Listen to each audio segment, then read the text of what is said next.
Hey guys, how's it going? Lone Salesman here, and I know it's been a long time.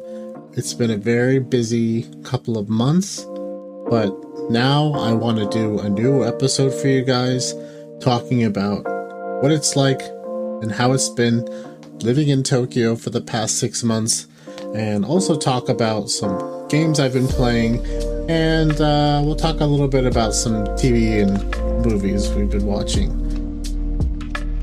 Without further ado, let's get into it. Now, first, I want to talk about living in Tokyo for 6 months. Man, oh man, has it been a trip.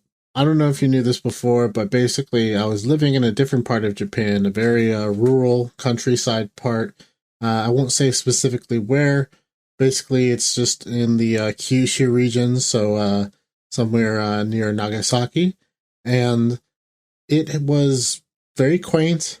Not too bad. If I really wanted to travel somewhere, there was something maybe an hour or two away. I could go to a new town or city with plenty of stuff.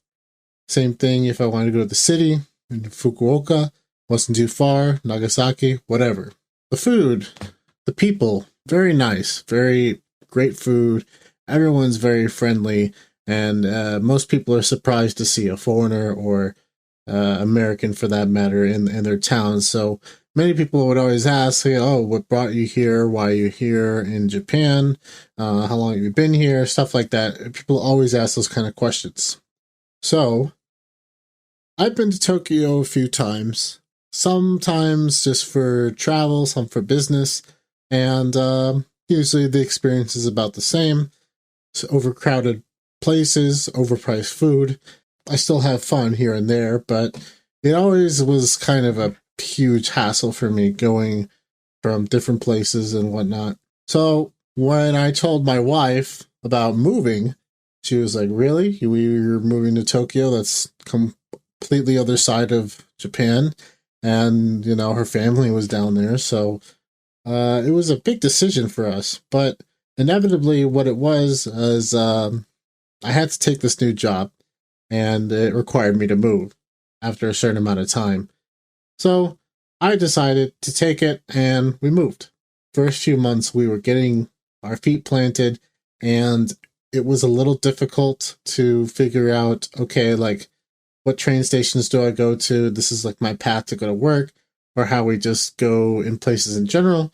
But really, it wasn't that hard, because if you're using an app like Hyperia or Google Maps, it pretty much tells you the different trains, the stations you have to go to, the platform, the timing. So you could even set the timing. So let's just say, oh, I plan on leaving at this time. So what time do I have to go to get on the train? And it'll kind of do all that for you. So where I live, it's kind of in the northern part of Tokyo. And I have to do a transfer to go to work.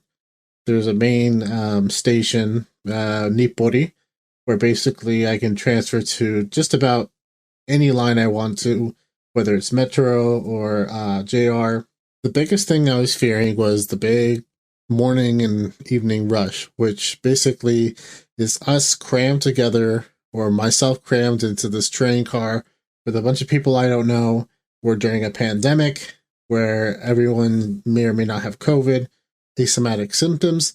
So I didn't know who had COVID or not. But the good thing is that everyone's wearing masks. Despite what's going on in different countries, you know, everyone here in Japan usually wears masks on the trains anyway, especially around this type of season where there's the hay fever or during flu season. Nobody wants to get sick, or they don't want to get other people sick. So it's kind of the norm here. The other good thing was the trains and buses, everything is has air conditioning. So if you're standing somewhere in the middle, and I'm super tall, so I'm like, my head's like right near the vents or my neck, so that stuff's always like blasting right directly on me. Now the trains do abruptly stop sometimes, so you do have to really hold on to something, or else you'll go flying. So there's a few times where I almost fell. So that's a big beginner's mistake, is thinking you don't have to hold on to something, but trust me, you probably should. Transportation, right. So the trains is exactly what you thought it'd be, stuffed and full of people. But what were the people like? Well, I see so many different types of people. I tell you, everyone's a character. You might see the normal businessman. You might see someone dressed up in steampunk with a guitar. You might see a girl with a shirt. I saw one girl with a shirt with a stick figure throwing a swastika in the trash can. The fashion here is all over the place, and it's always interesting to see people. Even then, one time I was walking home past the pachinko parlor, I see an old man wearing a vest and dress pants, kind of like a suit, holding a baseball bat at the coin exchange where people exchange the coins to for their pachinko for cash.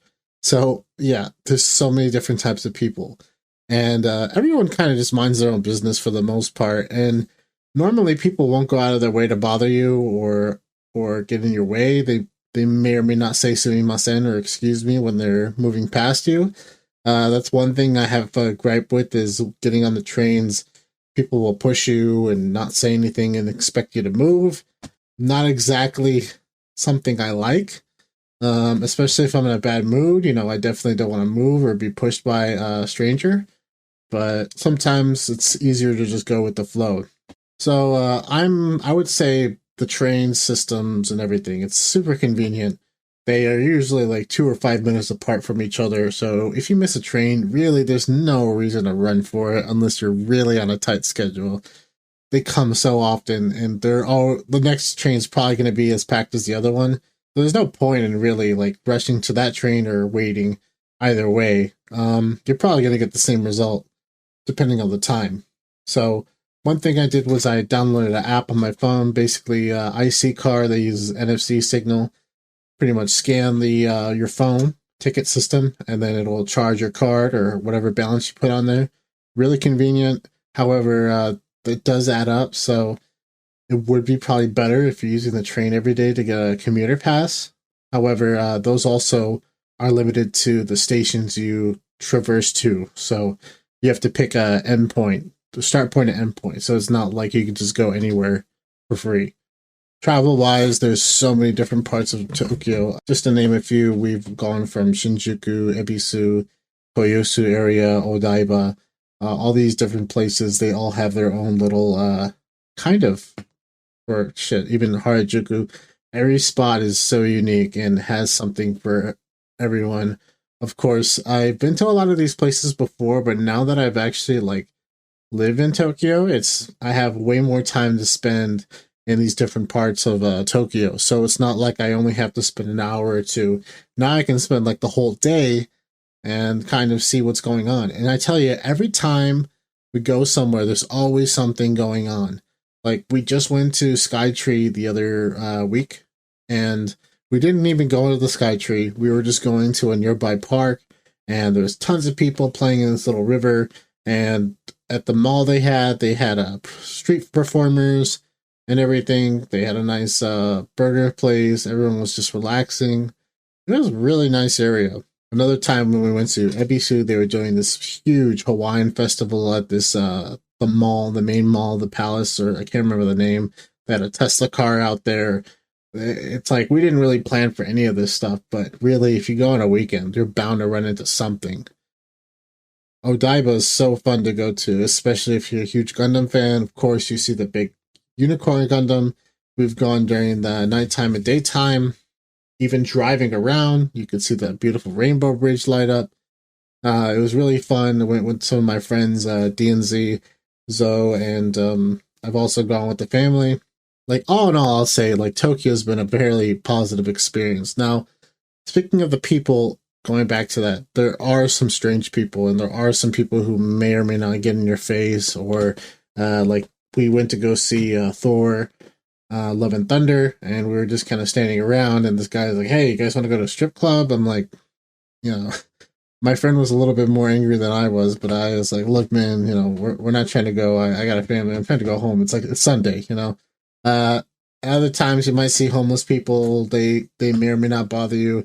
Usually they stick to themselves, but if you're in the city, they tend to get a little ballsy. There's a lot of people on the streets who are trying to sell you something or tell you to go somewhere, especially in Shinjuku or some of the downtown areas. So just be careful. They're not too aggressive, so it's easy to kind of push them off or whatever. But like I said, wherever you go, there's something for everyone. Even Ginza, when I was walking around the Ginza area, there was so many like nice shops, high-end areas, super nice. It's just nice to even just walk around. Nihonbashi area too. I was over there watching the Batman. So all in all, I'd say that, yeah, again, living in Tokyo is a very positive experience. When it comes to housing, you have to be very careful because you pick some areas, they're going to be expensive. And even the places that are not expensive, they may be too far away from you to commute from. So it really depends on what you're looking for. If you have a family, you're going to want a space. So chances are you're probably going to have to live a little bit farther out than you want to. If you're single and you like being in central area, then you could probably get a cheap apartment, but you're not going to get too much space. So I've seen people do both. Me personally, I like having a good mix of both. I like having the space, but I also like having convenience. So I'll sacrifice a little space if I can get to work faster or have more access to go to places. We live right next to Ueno. Well, not too far from Ueno, but like it's a very quick trip. And the big shopping street in Ueno, Ameoko, awesome place to walk around. There's so many shops and so many cool things to see there. And of course, they if you go a little bit north, they have some malls. I think, like I said, we went to some random mall when we were walking around Ameoko, and we kept heading north, and we ran into this big like panda like festival or some sort. I don't know what the hell it was for. I think it was during Golden Week, I think. So there was like people singing, there was like vendors out there. It was awesome. Really, I think anyone could live here. I mean, if you have super like personal space issues or you don't like the bustling city, then maybe it's not for you. There's a lot of exchange programs and jobs out here in the country as well. If you're working on a military base, you have a good chance to live outside the city. So it really depends on your preference. Now, for me, I think overall, I like living here better. There's just so much more accessibility to different things. Now, I do miss the country sometimes. I do miss my old area I used to live in, but I'm willing to sacrifice that for what we have now. The biggest biggest downsides are mostly personal when it comes to our family here, being farther away from them, but it's kind of shogunai, or can't be helped. Moving on, since I mentioned Thor Love and Thunder, let me talk a little bit quickly about some recent Marvel movies and shows I've watched. Now, if you're not living under a rock, you know that Marvel's still pumping out these TV shows. They're still pumping out these movies. I really, last episode, I wanted to cover Doctor Strange. However, I kind of been putting this off more and more, so I didn't get a chance to talk about it. It's already streaming, so kind of missed my chance to talk about it, as well as with Spider-Man. But I think everyone's seen Spider-Man. Maybe not everyone's seen Doctor Strange yet, so just to cover that real quickly, there's a big twist in the movie. If you don't know already, or if it hasn't been spoiled to you, great. If not, then you kind of know what happened. With Sam Raimi directing, there was a lot of promise to go forward with it. But then again, it is also a Marvel movie, so it is not going to be as wacky and crazy as like a movie like Army of Darkness. And it's not quite on the same caliber as I'd say Spider-Man 2. I think that movie holds up a little bit more than Doctor Strange. If you had the two movies side by side, I'd probably go watch Spider-Man 2. But if over the original Spider-Man, I'd probably watch Doctor Strange. Multiverse of Madness. There's just a lot of cool things in there, and honestly, I haven't gotten a chance to rewatch it yet, but I think I'd like to go back in just to revisit kind of like the worlds and all the things that were going on, especially when he meets the, spoilers, he meets I won't go too much into it, but he meets a group of individuals with some familiar characters, and that whole interaction with Scarlet Witch is very great. It honestly made the whole movie for me, and it opened up the world of possibilities later on. So I think if you haven't watched Doctor Strange Multiverse of Madness and want to see the direction that Marvel's going in, definitely give it a watch. Next, I also want to mention Batman. I know this has been out for a while, but I really love this movie. It was long. It was like a classic noir crime thriller. A lot of familiar characters. It takes it slow.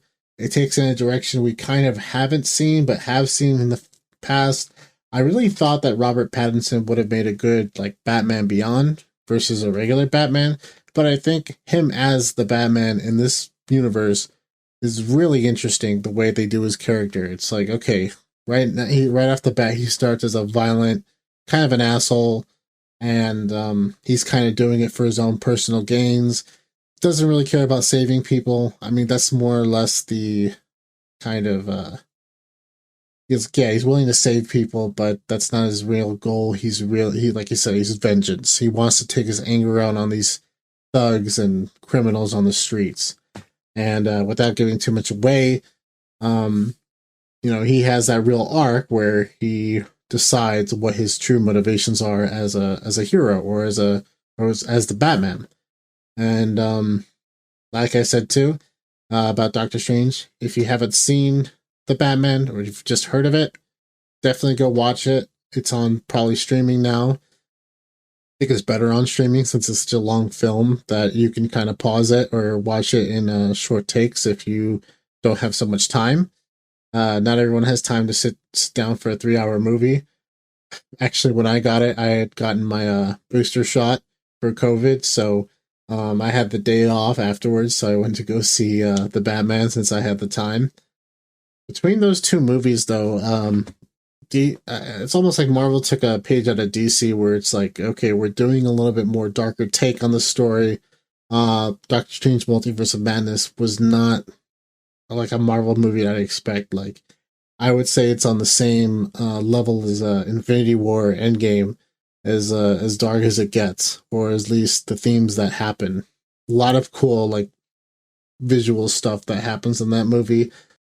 I think one thing that kind of overshadows that, though, is if you've seen the Marvel What If TV show, the episode about Doctor Strange in particular, that one is probably one of the best like visual incarnations of Doctor Strange.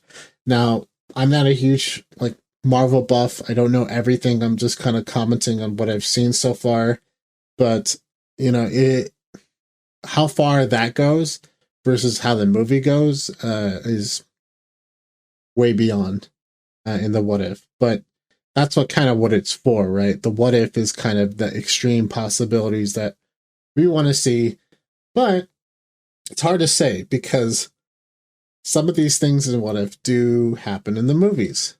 So what they're trying to say is that it's somewhat canon, I guess, that they're doing these things. They're just in these different universes. And I think like the movie Spider-Man, for example, just kind of raised people's expectations now. Pulling in, I mean, I think Spider-Man's old enough to talk about, really. But pulling in Tobey Maguire and Andrew Garfield, it's unheard of or unthought of to see 3 incarnations of Spider-Man we have all known and grown up with or seen in cinema.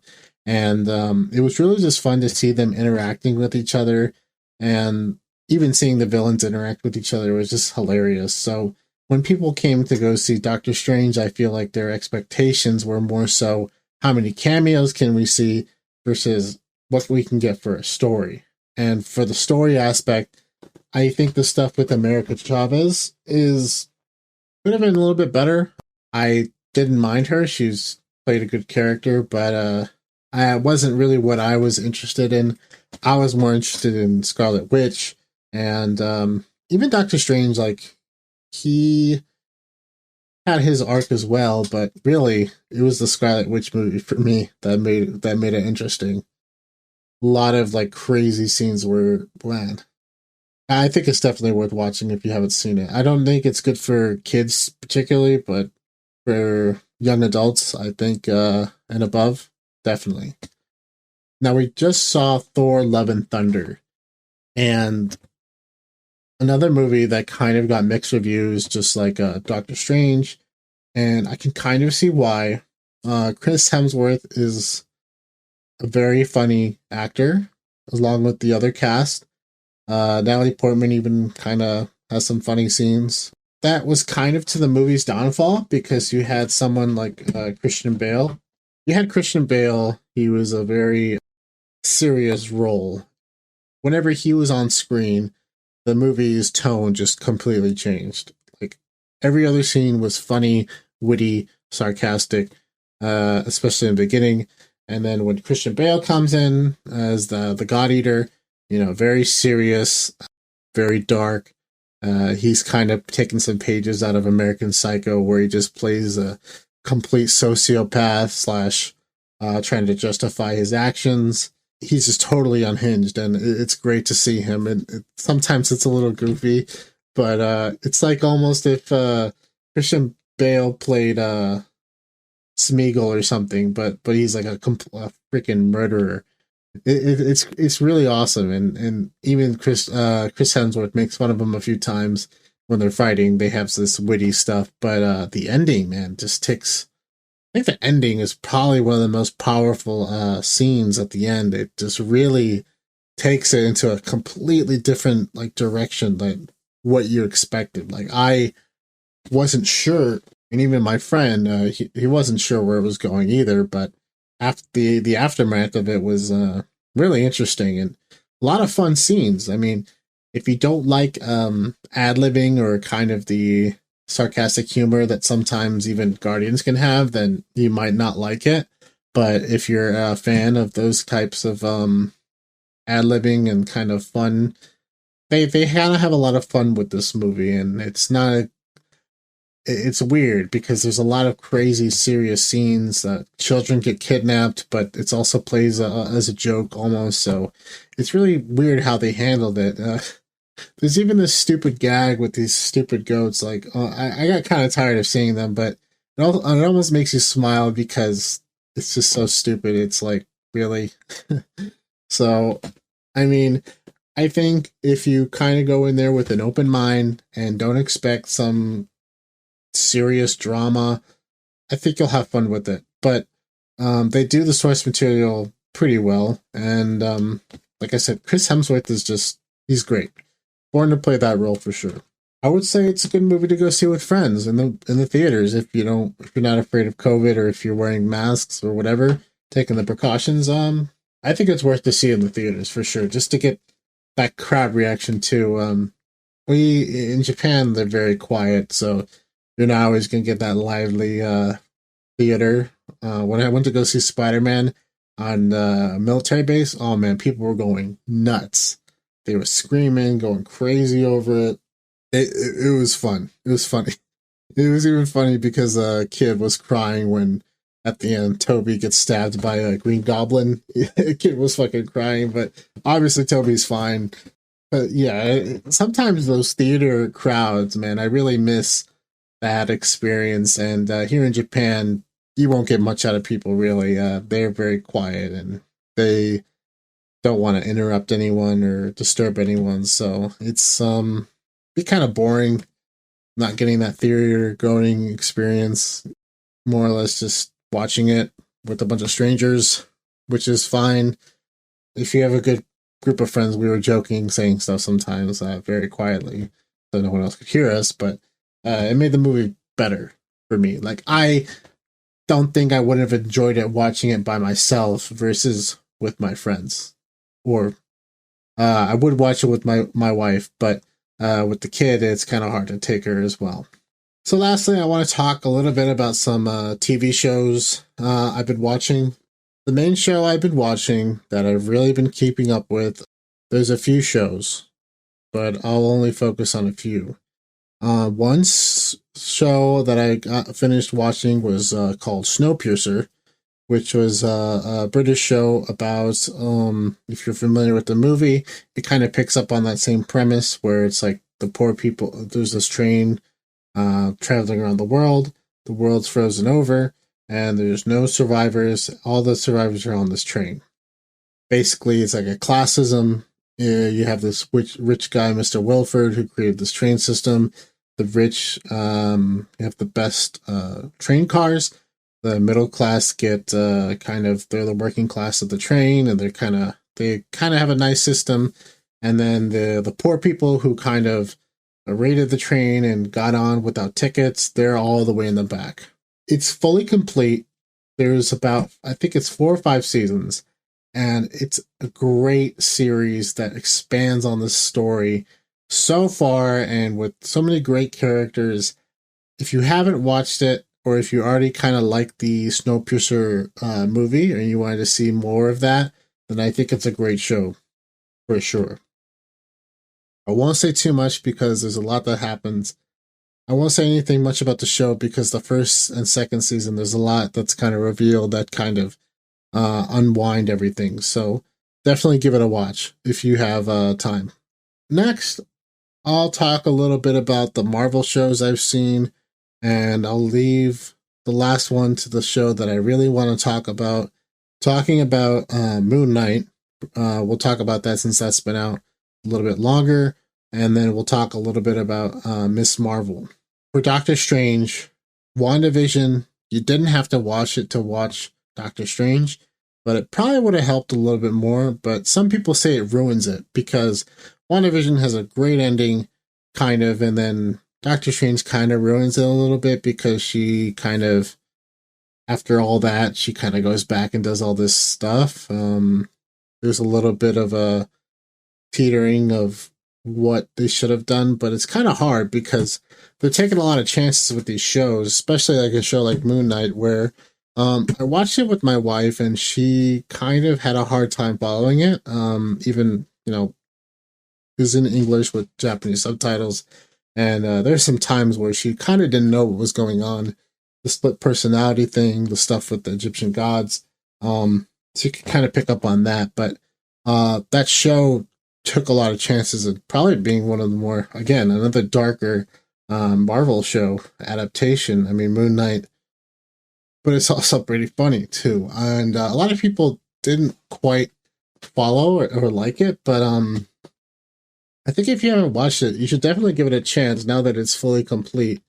The effects and everything, like the action scenes, the drama, the mystery towards everything, it really all like kind of does a great job of wrapping everything up, especially towards the end. It leaves you kind of wanting more. Especially, same thing with Miss Marvel. Miss Marvel, they both take these cultural things. Moon Knight goes a lot into like the Egyptian stuff. It goes into kind of what's going on with that. They go to Egypt, they explore the lore and mysteries of everything. And you go to Miss Marvel, where they're talking about Islam, they're talking about Pakistan, what had happened with India and the British, how the segregation happened between India and Pakistan, the Muslims and the Hindu. You know, there's so much going on that I think it's pretty big for a show, especially like a Marvel show. When you go from something like WandaVision or Hawkeye, you know, they're both, well, at least Hawkeye. Hawkeye was a very tongue-in-cheek show, very fun, like to watch around the holidays, but there wasn't too much deep meaning to it. I mean, there was some. It was kind of more like, you know, his balance between being an Avenger and being a family man. And then you have this new student. It's like, do I put them in the same danger that I put myself in? Is she ready for this? Same thing kind of happens with Miss Marvel, where she's given these powers, but at the same time, it's like she has this dark past, or not dark past, but she has this past with her family that's very complex. And as soon as she learns more and more about it, the more danger she kind of gets herself into. Damage control people come back, so they're dealing with the government, trying to intervene and take care of these superheroes that shouldn't be out and about. They both have very, like, when we're talking about Moon Knight, Miss Marvel, they're both two completely different shows. Miss Marvel is like stylized and looks beautiful. Especially the first couple episodes, they do a lot of visual like stuff to make it look very unique. You'll see stuff going on with the backgrounds and stuff like doodles are happening, like her doodles are coming to life. It's not quite everyone's aware of what is happening. It's more so for the viewers to see it. It's not like it's actually happening in the show, but it's a great visual representation to show you what kind of like storytelling, what's going on. versus you have a Moon Knight show where it's more of a mystery. You're not shown much what's going on. Actually, most of the show, he's blacking out, and then like there's this huge action scene that happens, and then it's like jumping back and forth. He's at one point he's in the field, then he's in a car chase, then next thing you know it, he kills a guy, and then and so on. So it's like first you have a show that's not showing much, and then shows you more and more. Then you have a show that's showing you a lot, but not exactly telling you, tells you what's going on in her mind, but it doesn't show you as much what's happening with her family until later on. You're seeing everything from the main character's perspective, which is great. Now, there are a few scenes with both Moon Knight, Miss Marvel. They have a lot of exposition. Some stuff is explained in like later episodes. That's like kind of ruins it a little bit because it's a little bit too much explaining. But at the same time, that's just how they are. They have to set up these characters. They have to set up this story to make it all make sense. The big question is it mandatory to watch these shows to watch the Marvel movies? And I will say kind of. Because as far as we know, Moon Knight, they're probably, like, all these shows are definitely going to be movies, or they're going to be integrated somehow. Look at WandaVision. Look at Hawkeye. Hawkeye isn't as translatable, but you can see that these older actors are passing the torch to the younger actors and kind of moving forward. And you can kind of see it, what they're kind of trying to set up. The way these Marvel movies are doing it, they're just picking apart these little pieces and making it kind of their own thing for this MCU. But I think it's worth it. Like, if you have a Disney Plus subscription and you're not watching these shows, I mean, most of them are complete, right? Miss Marvel just completed. So I think they're pretty much good to watch. And I think it works better as an episodic because watching them all at once, I think would be tiring especially for me. Seeing it all happen at once, it can be kind of tiring, depending on the show if you're not 100% into it. Like for me, I wasn't completely into Miss Marvel until like later into the show, where I really liked where things were going. I didn't even watch it initially when it first came out, but after the first few episodes, I started to kind of watch each one. I'll make a quick side note about The Boys. The Boys, if you're not already keeping up with The Boys, I think you should, because this third season just makes it even better than the second and then the first one. Like it's just awesome. Like the guy who plays Homelander, he's just an excellent actor. Everyone's doing their part in this horrible world. It's a great show, man. Like honestly, all these superhero shows, it's like if you don't like Marvel and you don't like DC, watching The Boys is kind of like a huge satire, not only on superheroes, but also real world events, especially this last season. They make fun of so many like things. They make fun of the Pepsi commercial.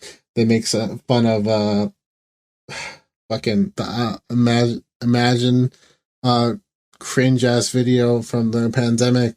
Like those are just a few things. It's just such good satire on not only real life but also the superheroes. The Boys it's too smart for its own good, and it gets pretty freaking disgusting and crazy. So if you're not into like kind of dark humor or gore, then it might not be for you. But if you're like me that likes that kind of stuff, then you might like it. Lastly, I want to talk about a show. Now, everyone may or may not be familiar with Breaking Bad. I was a huge fan of the show.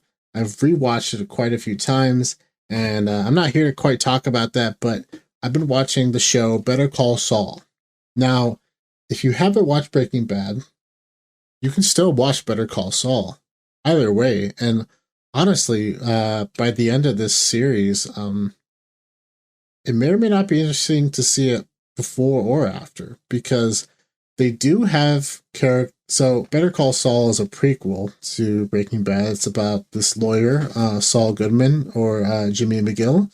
It's about his life and how he became Better Call Saul, or Saul Goodman. It's about how he became he's like in the shadow of his brother, who's a famous lawyer, but also kind of sick. in the mind. He has this weird EMF sensitivity he believes he has. And Jimmy is kind of this regular lawyer, kind of down in the dumps, doesn't have much going for himself, working in the back of a nail salon, and he's trying to be a lawyer. And meanwhile, his brother has this huge law firm, and you're wondering, well, if his brother has this huge law firm, then why isn't he letting Jimmy in? Well, it's because Jimmy, he likes to cut corners. He's known to be a con man in the past, and so his brother's concerned if he's going to do that with the law, which he holds dear to his heart. And there's some friction between the brothers, and that's what kind of helps him become Saul Goodman without giving too much away.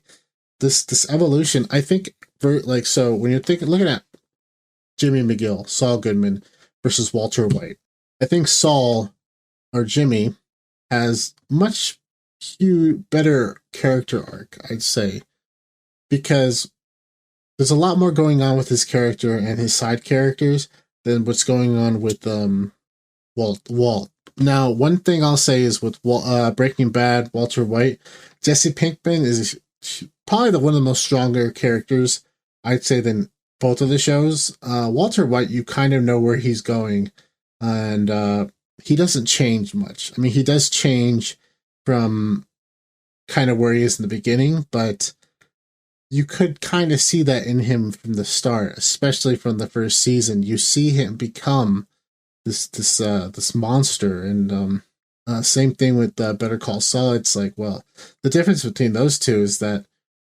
one knows when to stop when the other doesn't, and they both make mistakes. They both have consequences for their actions, and the cause and effect loop of I love shows that kind of deal with that, where, I mean, most shows and TV, and movies all have that cause and effect, but really goes into like what happens when you do this, or what happens when this person gets involved when they weren't involved from his life from the begin with. So now Breaking Bad is over now. Better Call Saul has about 5 or 6 episodes left, so I'm really excited to see where they ended off with. With Breaking Bad, I will say that there are some minor things that I don't like. For example, his wife, his son. I think particularly his son isn't very fleshed out well in Breaking Bad, but the show's really not about him. It's about Walter and Jesse. Same with Better Call Saul. It's has a lot more time to deal with not only Jimmy, but a lot of the side characters like Mike, Nacho Varga, Kim Wexler. It has time to deal with Gus. He shows up eventually. Gus Fring. Just all these characters, and showing kind of what's going on in their lives, or how they got to where they are in Breaking Bad. So in that sense, it can kind of be a little weak sometimes, or kind of limited, because it has to work within the realm of Breaking Bad, and they can't really go do too much outside of what happened. But that doesn't mean that it's not eventful at all. No, I mean, in this universe, anything goes in Albuquerque, really. It's an amazing show, and I think it has a lot better writing for at least the characters, I'd say. A lot of the side characters, too, for example, Jimmy's brother, Chuck, has his own little story, and then his partner, lawyer, Howard Hamlin, has a whole other character arc to themselves as well. So you see all these characters evolve throughout the show, season 1 and then going forward. Whereas in Breaking Bad, you do see changes with some of the side characters, but some of them kind of stay flat. Especially characters like maybe Jesse's friends, or Skinny Pete and Badger. They're kind of the same character throughout the whole show. Same thing with it's hard to say, because then you have characters like Hank and Marie, which both have their own crazy arc in Breaking Bad that make the show even better itself. So highly recommend, if you are not watching Better Call Saul, you're looking for something a little smart, a little bit more going on, then definitely go for a show like that if you're not interested in maybe the Marvel shows. The Marvel shows are good, but I think I'd rather be watching Better Call Saul, or a show like that, than Marvel. especially with some of the drama going on. Some people are saying the film industry has been really tough for them. They're not getting paid, so it's a little hard to know what you're watching and what went into it to make it that way. So I could tell from the behind the scenes with like Breaking Bad or Better Call Saul that they're having a lot of fun with this, and it's just fun. Looks like a fun project to work with, and all the actors like each other. So that's a good start.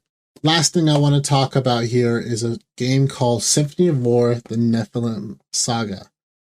I might have fucked that up, but it's a war strategy game. It's like a mix of Fire Emblem, the same fighting. You have your units, and then you have groups of people stacked up with each other. So you might have like a stack of 9 soldiers in one unit, and they can be comprised of like archers, dragons, soldiers, heavily armored, cavalier, knights, you name it. Like they have so many different types, gunners, cannons, mages, and basically you have the story, which is like a kind of like a Final Fantasy-esque, like Final Fantasy 3/6 story, where you have the this huge epic tale about a war between nations. There's a lot going on as far as like your main character. He's kind of the underdog. He's working for this the Empire. What happens is you're on a mission and things go the wrong way, and now you're out on your own. So it's this huge war game, and I won't spoil the story so much. There's these mystical elements that happen as well. The Nephilim are kind of like these angels of gods, kind of, that have their own unique powers that can kind of do crazy things. There's a fucking paladin lady who's like huge, tall, and like she can turn into a titan and like she just stomps on people. It's just like ridiculous. And the combat is like really fun because I think what's the best fun part about it is the progression, because you can see, like, I think each unit, the way they start out, you can class them up like 2 or 3 times. So like, for example, you have a regular handmaiden who's like a regular healer. She can turn into a priestess, or she can be on a horse, or she can be a kind of like a paladin fighter. She's called like an acolyte, so she has like a hammer and armor. And then later she can turn into a paladin, which is like heavily armored, like good against magic, and has armor and shit. And then you have like the Valkyries. They're on horses. They can attack and heal. Then you have your like regular soldiers. They can turn into like a knight. They can turn into like someone with a spear. Later into like a samurai, which is like a spear slash bow class. You have like sentinels, these huge armored class people, the soldiers. You have the gunners, and like even then with the rogues, they have like light classes too. They have skirmishers. They have light horseback, kind of like scouts, horsebow people, raiders. Basically a higher class horsebow. Thieves, people with like daggers. They can kind of go behind enemy lines and do like sneak attacks. And of course, and then you have like your rogues, which are like still long distance, but also high on skill. So the stats are like higher on dodging, basically. And then that's just like not even all of them. I haven't even mentioned all the classes. Like it's just so fun to like get your units and like kind of see the way they progress. And the battle system is fun too. It's kind of like it is based on stats for the most part, but it's also based on morale too. So like, for example, like let's say you kill the leader of that enemy squadron, their morale is going to take a huge hit. So that other team's going to do less damage, or they might miss more, or they might not be able to counterattack you and be as powerful. And then later on, you can surrender that team. You don't have to like kill them. You can surrender them and take a bounty on them, get more gold and more stars or whatever, more tech. towards the end. So then there's a whole item system that like changes the stats of your whole squadron.